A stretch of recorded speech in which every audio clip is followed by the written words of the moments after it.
अस्सलामुअलैकुम सल्ले अला सुभानअल्लाह मी तौकीर हफीज़ वेलकम करती हूँ अपने मल्टीपर्पज़ चैनल पर। और आज आपको टेबल पाम भी कहते हैं और ज़्यादातर इसको चाइना पाम भी कहा जाता है। और ये पाम बहुत अच्छा होता है और ये मेरे पास तकरीबन 2.5 साल से है। और देखिए हर तरफ से कितना बुशी बुशी है। ये देखिए, यहाँ से देखें। और ये मेरे रूम में रखा हुआ है और हर तरफ से ये बुशी बुशी है। ये कम से कम 15-15 फीट से भी ऊपर जाते हैं और टॉल होते हैं। मेरी फ्रेंड्स के घर में बाहर लॉन में लगा हुआ है, 15-20 फीट से ऊपर है। और जैसे एक देखें कितना ज़बरदस्त से ये खूबसूरत से ये लगते हैं। आप खुद ही देखें इसके जो ये हैं पत्ते कितने हसीन लगते हैं। और इसकी केयर ये होती है कि बाज़ लोग तो ये कहते हैं कि इससे धूप पसंद है, मगर मेरे पास 2.5 साल से है। बहुत होता है तो मैं हफ्ते में एक दफ़ा बाहर धूप में रख देती हूँ 2 दिन के लिए, और फिर इसको लाकर कम रूम में ला कर रख देती हूँ। और ये इस तरह ही चल रहा है। बहुत इजी टू ग्रो प्लांट है। इसको ना ही फर्टिलाइज़र की ज़्यादा ज़रूरत होती है। इसको वेल ड्रेन सॉइल दे दें, जिसमें आप रिवर सैंड और अपने घर की जो गार्डन सॉइल है वो दे दें, और कॉर्डन।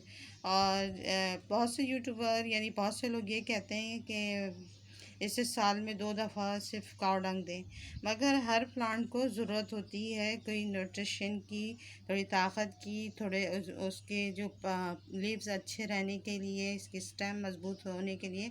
तो आप ऐसा करा करें कि जैसे है 1 मंथ के बाद आप काव डंग डाल दें और डीएपी के थोड़ी थोड़ी डालकर इसको ये है कि डालने से ये होगा कि इसके जो पत्ते हैं वो हेल्दी रहेंगे, लीव्स यानी कि, और ये बहुत अच्छा सरवाइव करेगा।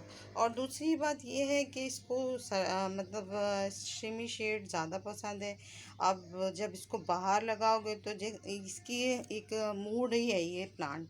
मैंने इसको एग्जॉर्ब किया, ये मूडी प्लांट है। अगर इसको बाहर लगाओ तो उसके बाहर का एटमॉस्फेयर पसंद आ जाता है, जब इसको रूम में लगाओ तो रूम का एटमॉस्फेयर पसंद आ जाता है। तो इसको आप इस पॉइंट ऑफ व्यू से सोचें तो ये दोनों तरीके से दोनों वेदर में चल सकता है। मगर मैंने इसको रूम में लगाया तो ये रूम में चल रहा है। अगर इसको बाहर लॉन में लगा दें तो ये लॉन में भी आराम से सरवाइव कर जाता है। मगर ये ज़्यादातर इंडोर ही इस्तेमाल में आता है, क्योंकि आप कभी ऑफिस में देखें या कोई शादी हॉल में देखें, वहाँ पर कंटेनर में बड़े बड़े जगहों पर अच्छी खूबसूरती से इसको डेकोरेट करके लगाया जाता है और बहुत खूबसूरत लग रहा होता है। ये बहुत अच्छा लग रहा होता है। और देखिए मेरे कितना हर तरफ से बुशी बुशी हो रहा है। मैं आपको हर जगह से दिखाऊं कितना ज़बरदस्त इसकी ग्रोथ चल रही है। और इसके नीचे की मैं आपको स्टेम भी दिखाऊं किस तरह की इसकी स्टेम होती है।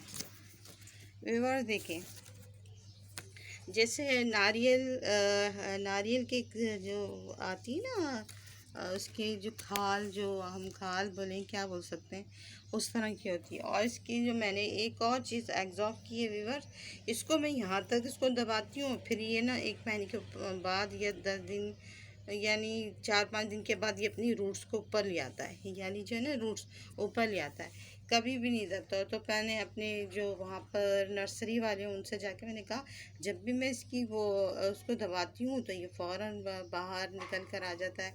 तो उन्होंने मुझे बताया कि आप परेशान हो, ये प्लांट ऐसे ही करता है। तो ये भी आपसे मुझे शेयर करना था। और ये देखें कितना अच्छा है जो चाइनीज़ पाम, और ये बहुत अच्छी तरीके से ग्रोथ कर रहा होता है। और आपको मैं यहाँ से भी दिखाऊं, देखिए मेरी एक और स्टेम निकल रही है, ये देखें, आप देख रहे हैं यहाँ से ये निकल रही है।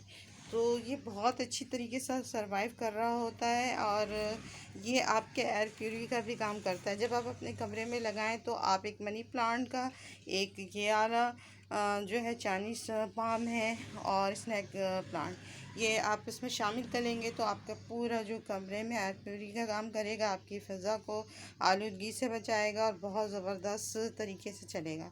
ये बहुत ज़बरदस्त प्लांट होता है।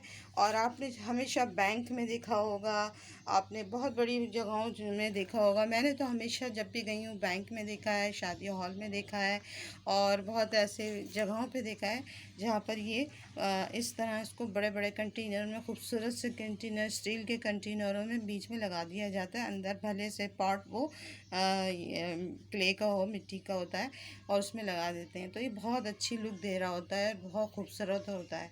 तो इसलिए भी लगाते हैं कि वो एयर फ्री का भी काम करता है। अगर आपको इसमें गर्मी में इस पर आपके जैसे आपके ये हो गया तो स्प्रे भी कर सकते हैं। जैसे आप इस पर इसको थोड़ा साफ़ सुथरा रखने के लिए इसको क्योंकि रूम में आप रख रहे हैं तो इसकी सफाई करना बहुत ज़रूरी है। आप रूम में ये देखिए, मैं इसको रूम में रखती हूँ तो उसकी सफाई ज़रूर करती हूँ, स्प्रे करती हूँ, ताकि ये आप अपने घर में साफ़ सुथरा माहौल वैसे भी हो और आपका प्लांट भी हेल्दी और खूबसूरत लगे। तो मैं इसलिए ये इसका करती हूँ। केयर की बात यह है, इसे लो मेंटेनेंस केयर है, क्योंकि इसको ज़्यादा केयर की ज़रूरत नहीं। इसकी केयर की बात करती हूँ तो इसे लो मेंटेनेंस इसमें केयर है, क्योंकि इसे ज़्यादा तो इसमें फर्टिलाइज़र की ज़रूरत नहीं होती है और ये बिल्कुल आराम से सर्वाइव कर लेता है। और जैसे आपको इसमें बजरी, जैसे रिवर सैंड की मकदार और काव डंग की मकदार बराबर रख लें। और काव डंग आप 1 मंथ पर दें, 2 मंथ पे दें, इसको फ़र्क नहीं पड़ता। मगर आप इसको फ़र्क पड़ने से कोई वो नहीं है। आप अपने प्लांट को हेल्दी रखने के लिए आप DAP के भी दे सकते हैं, और 1 मंथ पे ये आप देते रहें तो आपके जो इसके प्लांट के लीव हैं वो बहुत हेल्दी और बहुत अच्छे तरीके से सर्वाइव करते हैं। तो अगर इसमें मैंने तो अभी 2 साल हो गए व्यूअर्स, मेरे इसमें कोई भी इसमें जो है पेस्ट्स ने अटैक नहीं किया और कोई भी ऐसा मसला नहीं आया। हाँ, तो ये जो आपको एजेस दिख रही हैं तो मेरे ये एजेस इससे ख़राब नहीं है। मैं यहाँ से निकल के आती हूँ तो इससे टकराता है, तो इससे इसके एजेस ख़राब है। मगर एजेस उस वजह से भी ख़राब होता है जब ओवर वाटरिंग कर देते हैं हम अपने प्लांट में, तो जब भी ये ख़राब हो जाता है, और जब आप पानी कम दें जब भी ख़राब हो जाता है। तो ये दोनों चीज़ का ख्याल रखें। मगर मैं पानी देखें मेरी इसमें देखिए कितनी वो हो रही है। पानी आप इसको नॉर्मल पसंद है, आप पानी अगर 2 दिन के बाद भी देंगे जब भी ये चलेगा, और रेगुलर भी दें, रेगुलर आप थोड़ा थोड़ा करके पानी दें तो जब भी चलेगा। ये प्लांट बहुत ही ज़बरदस्त है और इसको अपने घर में ज़रूर लगाएं, क्योंकि आपके घर के वैसे भी शोभा बढ़ाएगा। घर की ब्यूटी बहुत ही अच्छी होती है। आप किसी कॉर्नर पर ले जाके रख दें तो ये बहुत ही खूबसूरत लगता है। तो व्यूअर्स, अभी ये यहाँ पे मैंने रखा हुआ है, ये पॉट बहुत भारी है तो मैं उठा नहीं सकी, तो मैं इसलिए यहीं पर शूटिंग कर रही हूँ और शूट कर रही हूँ। तो इसमें जो ये जो मोर पंख जैसा लगता है ना, जैसे पंख की तरह, एक पंखे की तरह भी कहते हैं ना, तो लोग इसको यहाँ से कटिंग कर देते हैं व्यूअर्स, ऐसे करके कटिंग कर देते हैं, तो गोल गोल कटिंग कर देते हैं, वो भी खूबसूरत लग रहा होता है, तो जैसे फ़ैन की तरह लग रहा होता है। तो इसकी बहुत सारी स्पीशीज़ पाई जाती हैं, मगर ये इसको बाज़ जगह पर टेबल पाम भी कहा जाता है और ज़्यादातर चाइनीज़ पाम। तो मैंने तो चाइनीज़ पाम ही इसको ज़्यादा ही देखा है कि इसे चाइनीज़ पाम कहा जाता है। और अब नर्सरी में मालूम करने जाए तो उनको भी इतनी ज़्यादा मालूमात नहीं होती है। बहुत पुराने होते हैं जो बहुत तजुर्बेकार एक्सपेरिमेंट उनको इन चीज़ों में हो जाता है, तो वो फिर वो बता रहे होते हैं। वैसे ज़्यादातर जो है आप खुद भी ऑब्ज़र्व करते हैं, ला ला के देखते हैं कि इसमें ये क्या है, क्या क्या नहीं है, तो फिर आपको खुद भी अपने प्लांट के बारे में पता चल रहा होता है कि प्लांट किस तरह का है और कि क्या चीज़ एब्जॉर्ब करता है, क्या चीज़ नहीं करता। मगर मैंने ऐसी जगह लगाया है कि थोड़ी सी इसमें खिड़की से छन कर इसमें धूप मतलब छन कर नहीं, बहुत दूर है, जैसे आ रही होती है। अभी देखिए, आप दिख रहे हैं ना, इसमें रोशनी सी आ रही है, तो इसी तरह इसमें रोशनी आने लगती है। अगर आपके प्लांट में कोई एफर्ट्स या कोई इसमें फंगस या कोई चीज़ भी आपकी सॉइल में, आपके प्लांट में लग जाए, तो आप नीम ऑयल का स्प्रे करें, आप माशर वालों का करें, कहकशा वालों का करें, ये सब करें, आपके प्लांट बहुत हेल्दी रहेगा। और आपकी कोई अक्वेरी है, कोई राय है, कोई सवाल है, कोई सुझाव है तो मेरे कमेंट बॉक्स में ज़रूर दीजिएगा। और फिर मैं एक और पाम से आपकी इंट्रोडक्शन कराऊंगी, क्योंकि मैंने वो पाम को बल्ब से ग्रो किया है, तो वो नेक्स्ट इसमें दिखाऊंगी। आई होप ये आपको वीडियो पसंद आई होगी, आपके लिए हेल्पफुल रही होगी, तो इसे लाइक करना और शेयर करना, सब्सक्राइब करना नहीं भूलिएगा। अल्लाह हाफ़िज़, बाय बाय, टेक केयर और दुआ में बहुत याद रखिएगा।